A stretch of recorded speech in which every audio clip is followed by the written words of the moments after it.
Good evening and welcome to Poland Daily. I'm Nicholas Richardson and this is the news.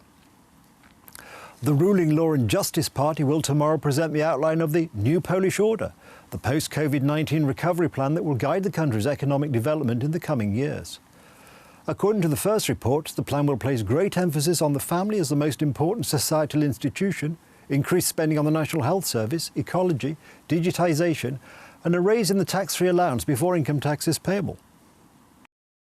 Law and Justice politicians state that the goal of the new order is to increase Poland's wealth, accelerate development and eliminate the social disparities that have been created over the past 30 years. Poland is pursuing the economically more developed countries in Europe and the world. We want to speed up the process of closing the distance in this race.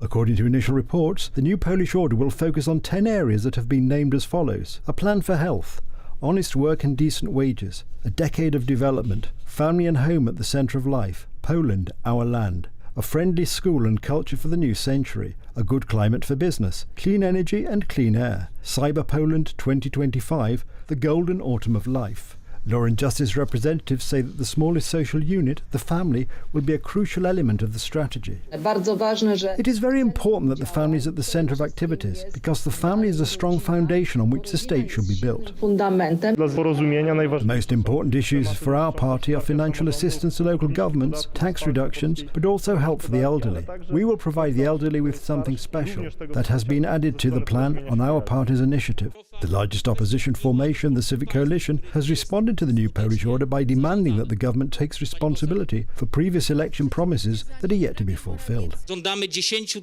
We demand 10 debates on the most important issues for Poles, such as healthcare, public finances, economy and the condition of Polish agriculture. We call on Law and Justice politicians to meet our MPs for debates on the most important issues. Another important element of the new Polish order is rumoured to be an increase in the tax-free allowance, potentially up to 30,000 zloty, compared to today's figure of between 3,000 to 9,000, depending on income levels. According to Professor WITOLD MODZELEWSKI, the president of the Institute of Tax Studies, such an increase would constitute a watershed moment. If we manage to rebalance our system, in which today the rich pay low taxes and the poor pay very high taxes, we will go into the next 30 years of our country's history with a much smarter and a much fairer tax system than the one that has been in place for the last 30 years. A large increase in spending on public infrastructure, such as the new mega airport, the central transportation hub, is also expected to be announced. The convention starts at 10 a.m. on Saturday. The United States Centre for Disease Control and Prevention, better known as CDC, has issued new guidelines saying that those who have been fully vaccinated no longer need to wear masks outdoors and may avoid wearing them indoors as well in most places.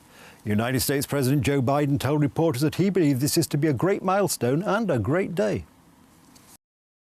The CDC has said that fully vaccinated people will not need to physically distance in most places and that it hopes the guidance will prod more Americans to get vaccinated. The agency has also faced some criticism, even from public health officials, that it has been too cautious in its guidance. Critics have said that people need to see more benefits from getting vaccinated in terms of returning to normal activities. Yesterday, CDC announced that there is no more obligation for wearing masks for all the vaccinated in public and indoors. This is a big milestone in a fight against COVID-19 pandemic in the United States.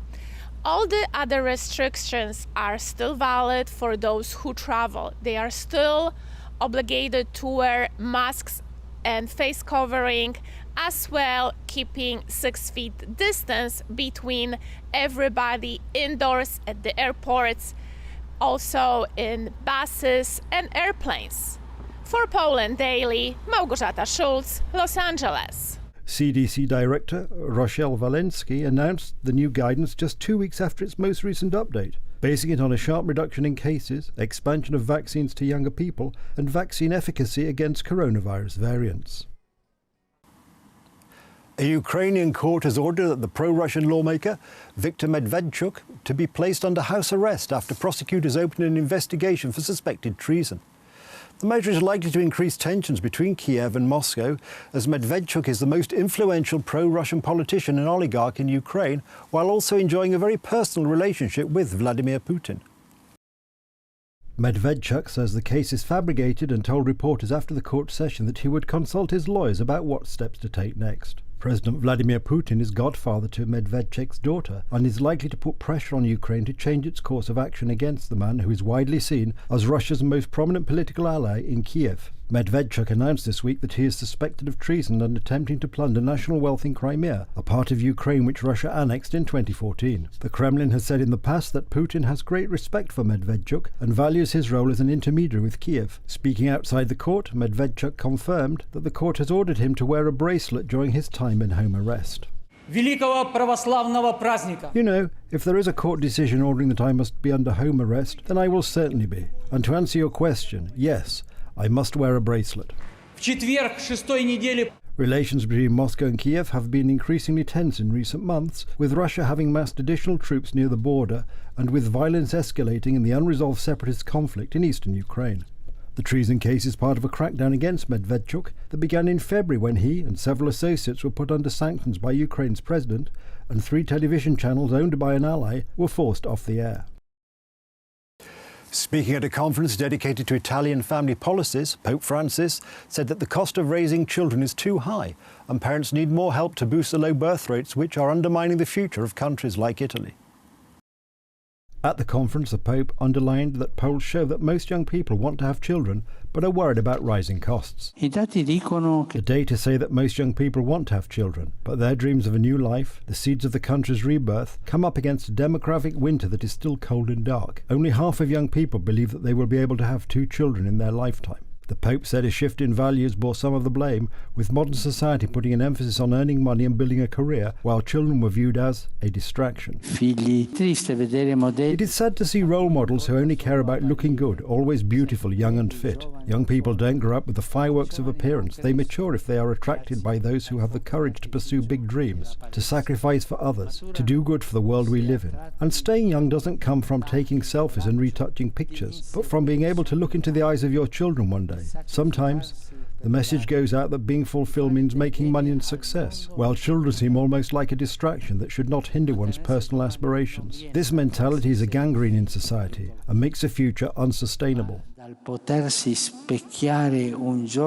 Speaking at the same event, Prime Minister Mario Draghi said that Italy saw just 404,000 births last year, the lowest since records began and down 30% on 12 years ago, while deaths totaled 746,000. Lifted in part by the COVID pandemic. The question of low birth rates is not confined to Italy. The United States birth rate declined last year by 4% to its weakest since 1979. The sharp fall in 2020 in the number of babies born in many countries has been blamed on the stress and uncertainty generated by COVID, but the longer-term fertility trends across much of the developed world have been in decline for years. That's the news. Thank you for watching. Stay with us for the weather, Poland Daily Business and more programmes. But from me, it's have a good night and a better tomorrow.